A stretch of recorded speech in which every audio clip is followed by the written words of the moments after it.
Samantala, idol, itinampok po ang talino, inobasyon at malikhaing ideya ng mga kabataang negosyante sa kauna-unahang Youth Entrepreneurship Summit na ginanap naman po sa SM City, Urdaneta.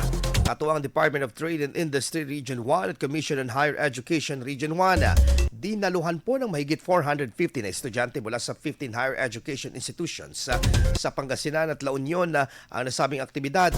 Layunin nito na linangin ang kakayahan ng mga kabataan sa pagninegosyo at ihanda sila bilang susunod na henerasyon ng mga lokal na entrepreneur.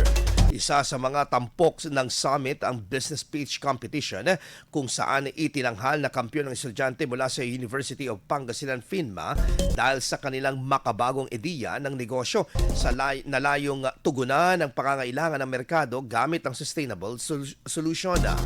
Bukod sa kompetisyon, nagkaroon din ng talks and mentorship sessions mula sa mga eksperto sa nasabing industriya na nagbahagi ng kaalaman sa pagtatayo ng negosyo, digital marketing at financial literacy. Sa pamamagitan ng naturang summit, pinagtibay ng mga organizer ang ugnayan ng sektor ng edukasyon, negosyo at pamahalaan sa pagsusulong ng kabataang may kakayahan, kumpiyansa at malasakit na magtaguyod ng sariling kabuhayan sa rehiyon. IFM News. IFM News. IFM News.